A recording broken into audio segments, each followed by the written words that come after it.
வணக்கம் நண்பர்களே. இன்னைக்கு நாம பார்க்க போறது ஒரு மனுஷன் எப்படி ஒரு சமூகத்துக்கு தன்னோட நடிப்புக்குள்ள அடக்கினார் அப்படிங்கிற ஒரு பிரம்மாண்டமான கதையத்தான்.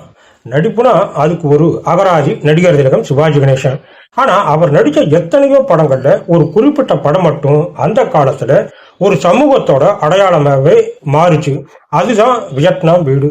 நினைச்சு பாருங்க, அந்த காலத்துல வீட்டுக்குள்ளேயே முடங்கி கிடந்த பாட்டுகள் எல்லாம் இந்த ஒரு நடிகனோட நடிப்பை பார்க்கறதுக்காக மத்தியானம் 2 மணிக்கே தியேட்டர் வாசல வந்து காத்துக்கிட்டு இருந்திருக்காங்கன்னா அது சாதாரண விஷயமா? அந்த பிரஸ்டீஜ் பத்மநாபன் கேரக்டர்ல சிவாஜி செஞ்ச மேஜிக் என்ன? ஏன் அந்த படத்தை இன்னைக்கும் நம்ம நடிப்பு பாட புத்தகம்னு சொல்றோம்? அவர் பேசின அந்த புயல் வேக வசனங்கள், கேமராவுக்கே சவால் விட்ட அவரோட அந்த மேனரிசம், இதையெல்லாம் பத்தின ஒரு சுவராசியமான பயணத்துக்குள்ளதான் இப்ப நாம போக போறோம். வீடியோவை ஸ்கிப் பண்ணாம கடைசி வரைக்கும் பாருங்க. ஏன்னா இது வெறும் சினிமா கதை இல்லை, இது ஒரு நடிப்பு புயலோட வரலாறு. நடிகர் திலகம் சிவாஜி கணேசனோட நடிப்பு வரலாற்றுல ஒரு மைல்கல்லான படம் வியட்நாம் வீடு. சிவாஜியோட நடிப்புல வியட்நாம் வீடு, கௌரவம், இந்த 2 படங்களுமே ஒரு சகாப்தம்னு சொல்லலாம். இதுல பரீட்சைக்கு நேரமாச்சு படத்தையும் சேர்த்துக்கலாம். இந்த 3 படங்களுமே பிராமண கலாச்சாரத்தை மையமா வச்சு வந்த படங்கள். பிராமணர் அல்லாத சிவாஜி ஒரு அசல் பிராமணராகவே வாழ்ந்து காட்டின விதம் ஒவ்வொரு படத்திலையும் ஒவ்வொரு ரகம்.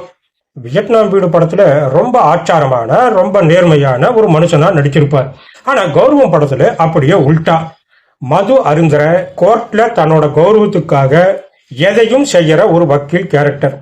பரீட்சைக்கு நேரமாச்சு படத்துல பிள்ளையை இழந்த சோகத்துல தவிக்கிற ஒரு மிடில் கிளாஸ் ஐயங்கார். சிவாஜி உச்சகட்டத்துல இருந்தப்போ வியட்நாம் வீடு நாடகமா மேடை ஏறிச்சு. அப்ப பிராமண சமூகத்துல இந்த நாடகத்துக்கு அவ்வளவு பெரிய வரவேற்பு. அந்த நாடகத்தை பார்த்தவங்க சிவாஜியை தங்களோட சமூக பிரதிநிதியாகவே கொண்டாடினாங்க. ஒரு சுவராசியமான விஷயம் என்னன்னா, அந்த காலத்துல கணவனை இழந்த மொட்டை அடிச்ச கைம்பெண் மூதாட்டிகள் எல்லாம் பொது இடங்களுக்கு வர்றதுக்கு ரொம்ப தயங்குவாங்க. ஆனா இந்த நாடகத்தை பார்க்கறதுக்காக மத்தவங்க கண்ணுல படக்கூடாதுன்னு மத்தியானம் 2 மணிக்கு பால்கனியில வந்து உட்கார்ந்துக்குவாங்களாம். நாடகம் 6 மணிக்கு தான் ஆரம்பிக்கும். இதையெல்லாம் தெரிஞ்சுக்கிட்ட சிவாஜி அவங்களுக்கு தகுந்த பாதுகாப்பு ஏற்பாடுகளை செஞ்சு கொடுத்தார். நாடகம் முடிஞ்சதும் அந்த பாட்டுகள் எல்லாம் சிவாஜி வந்து கட்டி பிடிச்சு அவரோட காலில் விழுந்து அழுதுருக்காங்க.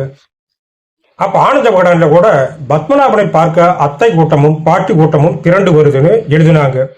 ஏன் இவ்வளவு வரவேற்புன்னு யோசிச்சு பார்த்தா அந்த நாடகத்திலையும் படத்திலையும் வர்ற 2 கைம்பெண் கதாபாத்திரங்கள் தான் காரணம். ஒன்னு பத்மநாபனோட மாமியார், இன்னொன்னு அவரோட அம்மா. படத்துல போட்டோவா காட்டுவாங்க.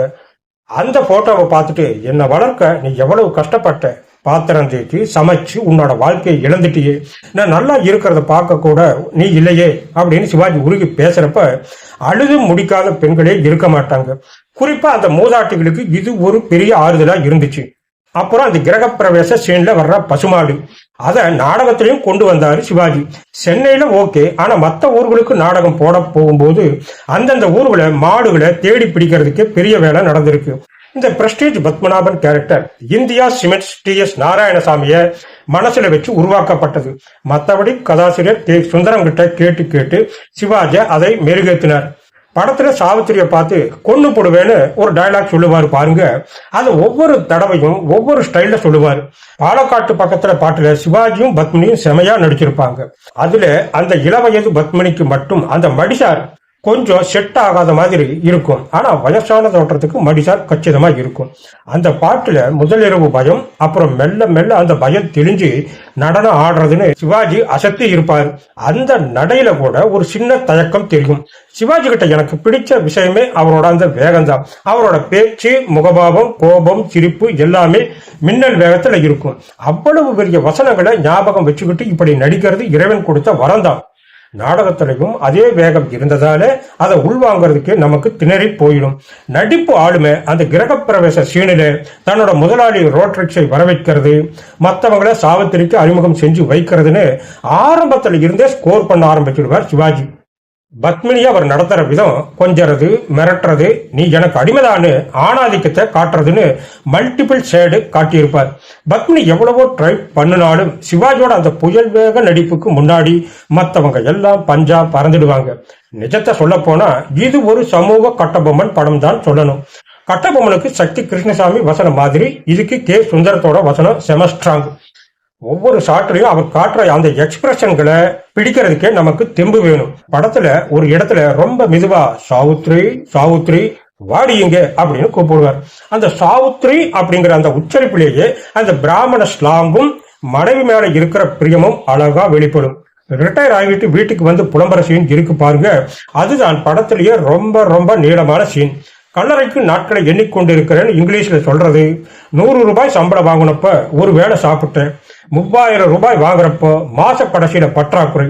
இனி தினம் தினம் பற்றாக்குறை தான் யதார்த்தத்தை பேசுறதுன்னு மிரட்டி இருப்பார். அந்த கம்பெனி முதலாளி கொடுத்த கைத்தடியை வச்சுக்கிட்டு, வெள்ளக்கார எதுக்கு இதை கொடுத்தான் தெரியுமா, நீ சொந்த கால நிக்கணும்னு சொல்லாம சொல்லி இருக்கான்னு பேசி நடிக்கிற அந்த ஒவ்வொரு ஷாட்டும் அற்புதமா இருக்கும். தூக்கம்ங்கிறது சாவுங்கிற நாடகத்துக்கு பாக்குற ஒத்திகை தான். இப்படி வசனங்கள் மூலமா சுந்தரத்தோட எழுத்தும் சிவாஜியோட நடிப்பும் போட்டி ஓடும். உன் கண்ணில் நீர் வழிந்தால் பாட்டுல PM சுந்தரத்தோட கேமரா ஒர்க்கு சூப்பரா இருக்கும். அந்த ஊஞ்சல் காட்சியில கேமரா மேல இருந்து அப்படியே எந்த ஒரு ஷேக்கும் ஆகாம கீழே இறங்கும். அந்த காலத்துல ஜூம் லென்ஸ் பயன்படுத்தாம ட்ராலி வச்சு இதை எப்படி பண்ணினாங்கன்னு பல பேர் ஆச்சரியமா கேட்டிருக்காங்க. சிவாஜியோட அர்ப்பணிப்பு ஒவ்வொரு சீனும் பர்ஃபெக்டா வரணும்னு சிவாஜி ரொம்ப மெனக்கிடுவார். திருப்தி இல்லைன்னா அவரே ரீடேக் போகலாம்னு சொல்லிடுவார். ஆனா டெக்னிக்கல் தப்புனா ரீடேக் போனா அவருக்கு செம கோபம் வந்துடும். ஒரு தடவை ஒரு சீரியஸ் காட்சியில நடிச்சிட்டு இருக்கிறப்ப சின்னதா கிளார் ஒளி பிரதிபலிப்பு அடிச்சிருக்கு. அத டைரக்டர் சுந்தரம் கவனிக்கல. ஆனா அசிஸ்டன்ட் கவனிச்சு சொல்லிட்டார். உடனே மறுபடியும் எடுக்கலாம்னு சுந்தரம் சொன்னதும் டென்ஷன்ல சிவாஜி கத்திட்டார். சுந்தரம் அப்செட் ஆகி வெளியே போயிட்டார். ஆனா கொஞ்ச நேரத்திலேயே பத்மநாபனா மாறி போன சிவாஜி வெளியே போய் சுந்தரத்தை சமாதானப்படுத்தி கூட்டிட்டு வந்தார். மன்னிச்சுடுடா, கோபத்துல கத்திக்கிட்டேன், மனசுல வச்சுக்காத அப்படின்னு அவர் கேட்டப்போ சுந்தரத்துக்கு கண்ணீர் வந்துடுச்சான். இப்படி படம் முழுக்க ஏகப்பட்ட எமோஷன்ஸ் நிஜமாவே. கடைசியா ஒரு விஷயம் நண்பர்களே, சினிமாங்கிறது வெறும் பொழுதுபோக்கு மட்டும் கிடையாது, அது ஒரு காலத்தோட கண்ணாடி. வியட்நாம் வீடு பத்மநாபனா சிவாஜி சார் வாழ்ந்த அந்த வாழ்க்கை இன்னைக்கும் பல குடும்பங்களுக்கு ஒரு பாடம் தான். தனது கௌரவத்துக்காக போராடுறது, குடும்பத்துக்காக உழைக்கிறது, அப்புறம் அந்த கடைசி கால ஏமாற்றங்கள்னு அவர் நடித்த ஒவ்வொரு காட்சியிலையும் நம்ம வீட்டு பெரியவங்களோட முகங்கள் வந்துட்டு போகும். ஒரு நடிகன் ஒரு சமூகத்தையே தன்னோட வசப்படுத்த முடியும் அப்படிங்கிறதுக்கு வியட்நாம் வீடு ஒரு பெரிய சாட்சி. இந்த வீடியோ உங்களுக்கு பிடிச்சிருந்தா அந்த பிரஸ்டீஜ் பத்மநாபன் ஸ்டைல்லையே ஒரு லைக்கை தட்டி விடுங்க. உங்க வீட்டிலையும் இது மாதிரி வியட்நாம் வீடு கதைகள் ஏதாச்சும் இருந்தா அதை கமெண்ட்ல சொல்லுங்க. மறக்காம நம்ம சேனலுக்கு சப்ஸ்கிரைப் பண்ணிடுங்க. அடுத்த ஒரு சுவராசியமான வீடியோவோட உங்களை வந்து சந்திக்கிறேன். அது வரைக்கும் பை, நன்றி, வணக்கம்.